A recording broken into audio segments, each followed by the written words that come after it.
Mas Gun, boleh ceritakan nggak bagaimana suasana hati Mas Gun menulis surat yang begitu keras tentang merasa dibodohi, kecewa dan sedih?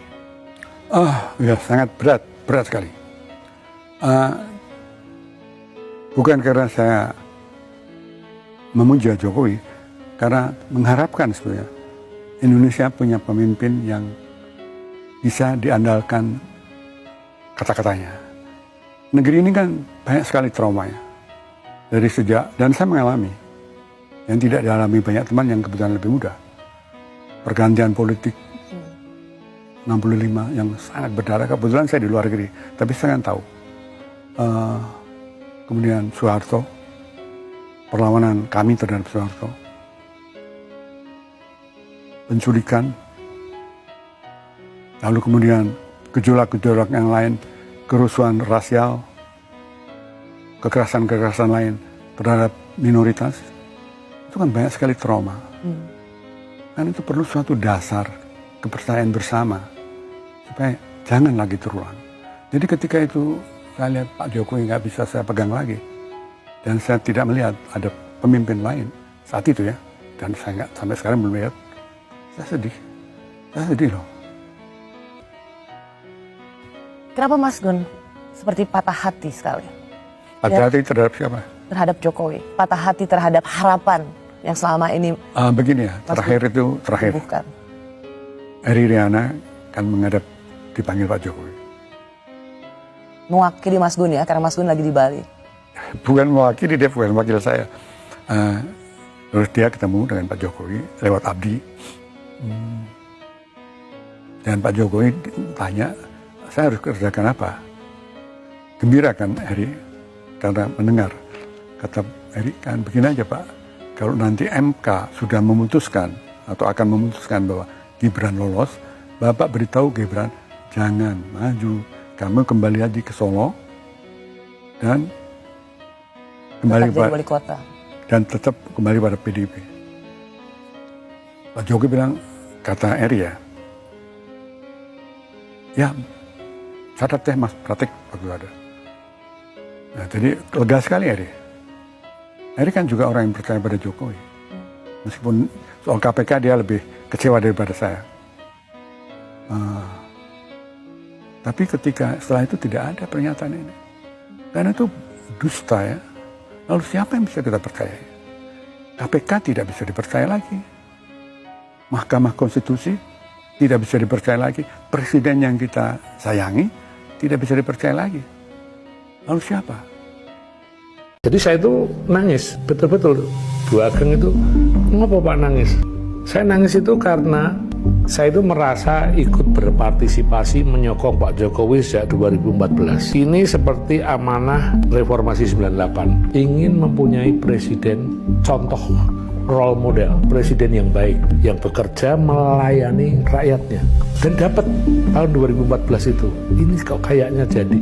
Dan semua orang, kawan-kawan di sektor apapun termasuk di ranah kebudayaan. Bahwa pemilu itu bukan memilih pemimpin yang terbaik, tapi mencegah yang jahat berkuasa. Maka saya terpaksa menampilkan diri untuk menyokong seseorang karena saya tidak ingin ada yang jahat berkuasa. Harapan itu terpenuhi ketika pada akhirnya Pak Jokowi terpilih, bekerja dengan benar, melayani masyarakat, putra-putranya cuma jualan martabak, pisang, nggak ada ambisi politik. 2014 coba ditampilkan lagi itu waktu mau berangkat itu culun-culun semua. Nah, kok terakhir permainannya kok kayak gini, nangis, sedih saya. Jadi hari Minggu sore itu saya udah nggak tahan. Ini masih ada sisa waktu. Saya kirim surat itu. Dalam surat saya itu nadanya saya cuma seperti yang kukatakan tadi. Lalu saya cuma ingin berdoa supaya semesta membimbing, melahirkan mukjizat, melahirkan keajaiban.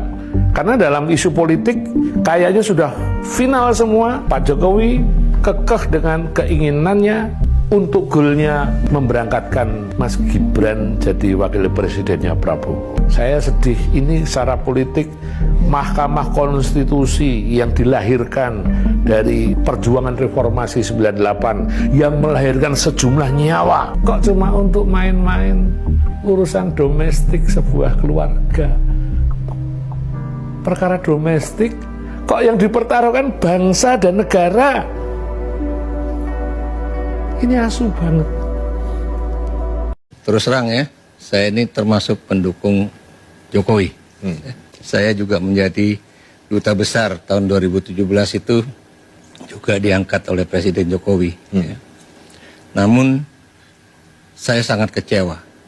Saya sangat kecewa, saya juga sedih ya. Mengapa kok seorang presiden yang diagung-agungkan oleh rakyat ya, dan juga dipuja oleh pendukungnya ya, termasuk saya ya, dan juga dianggap sebagai sosok presiden yang ideal, ya, akhirnya terperosok ke dalam politik dinasti.